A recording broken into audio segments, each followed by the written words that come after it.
Hey everybody, Qroo here. In today's video, I'm going to be giving you a fantastic sentence starter, ¿de qué te sirve? Plus a verb in the infinitive, and that is the unconjugated form. We love that, right? We don't want to have to conjugate, we pop it in. Or plus noun, one or the other. Now this means, what good does it do you? Like, what's the point? How does that help you? Now we're going to be using this one to verbally question our friends' decisions. And since they're our friends, we're speaking to them in the informal, the tú form, and that's why it's te. If you wanted to use the formal, the usted, you would change that to le. Just make sure everything else is going to agree with usted. We're not going to be doing that because we're being judgy today, and chances are you're doing that with friends.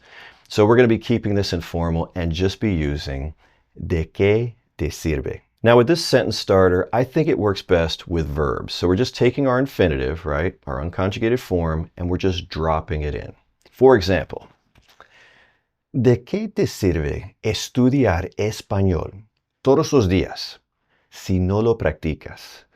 Like, what good does it do you to study Spanish every day if you don't practice it? Like, what's the point? And you'll notice that I was doing the whole facial expression at the same time. I think that really helps, okay? Do you want to go ahead and try one?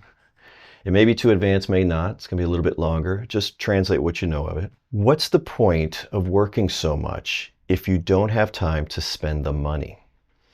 And I know at first you're like, that is a really long sentence. And you're probably really tempted to try to, think of the entire sentence and then start talking. But don't do that.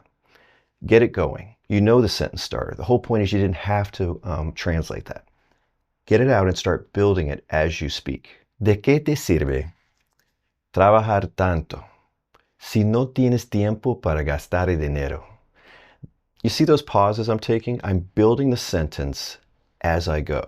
And that is really the key to being conversational in Spanish.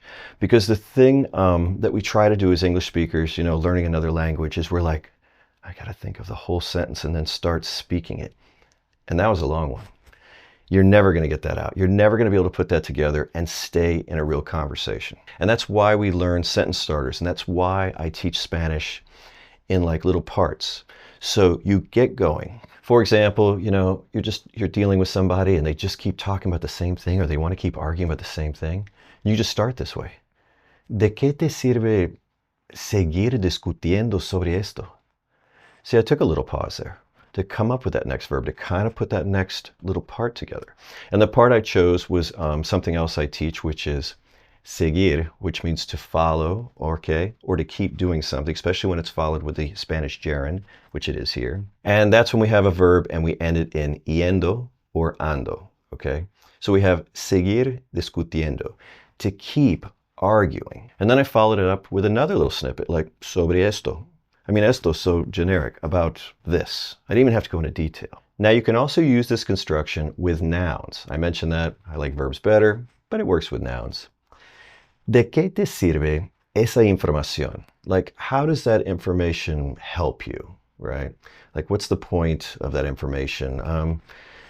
Translating English is the challenging thing because we have a few different ways to say it, and it's going to depend on context, but I'm not teaching you English. I'm teaching you Spanish, and you've got one thing right there, one little phrase to work with. ¿De qué te sirve? Boom, just pop in stuff. A lot less, thought involved. All right, let's get back to working in some verbs, but let's work with pronominals. Do you know what pronominals are? Pronominals are those verbs in Spanish that end with se in the infinitive. For example, quejarse, to complain. Now you might have looked at that and been like, Paul, I think that's a reflexive verb. You're mistaken. I've had people tell me I'm mistaken. Now, reflexives do end with a se, but reflexives are just one type of pronominals. Think of pronominals as the umbrella. There's different types, and reflexives are one of those types. Now, with a reflexive verb, and we're going to go down a rabbit hole just for a moment, not too far down. With a reflexive verb, the action reflects back on the person, right, on the subject.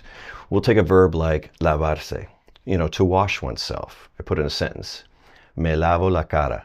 Literally, I wash myself the face, if we had to literally translate it. That is a reflexive verb, which is still a pronominal. It's under the umbrella. Take a look at the one I gave you before, quejarse, to complain. That's not reflexive. We're not complaining to ourselves, about ourselves, right? But it ends with se. So instead of trying to be like, okay, this one's this type and this type and this type, I just call them all pronominals in my videos to make life super easy. Now let's get back on track. We are back out of the rabbit hole and we're going to start popping this in. Now, when we plug a pronominal verb into our formula, and it's this one we're using with te, all we have to do is change the se to te on the pronominal, leave it attached, nothing else will change. For example, quejarse will be quejarte. That's it. You're still going to just plug it into the formula. You want to try?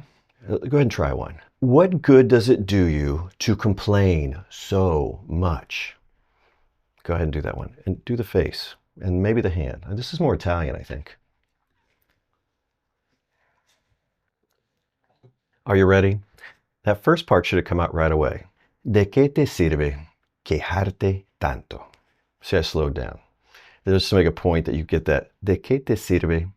Boom, and then the rest. You want to try one? Let's try this one, another pronominal. Now, I don't know what you already know when you're watching this video.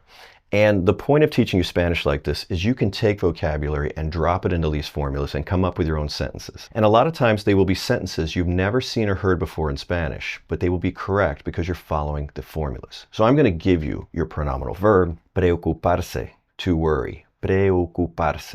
Okay, just really hit those vowels. That's the key to Spanish pronunciation. So there's our verb. Plug it in, okay? Say, what good does it do you to worry so much? Or like, what's the point of worrying so much? Are you ready? And hopefully you got that going. You were like, ¿de qué te sirve preocuparte tanto? Right? Did you get that? Did you change the se to a te? You got this. You got this. Well, that's the end of the lesson. I hope you enjoyed it. If you did, just do me a favor and give it a thumbs up. And don't just leave it like this and be like, oh, that was interesting, and never use it because you won't remember it. Well, it's fresh in your mind. Go out there and come up with your own sentences. You know, be judgy.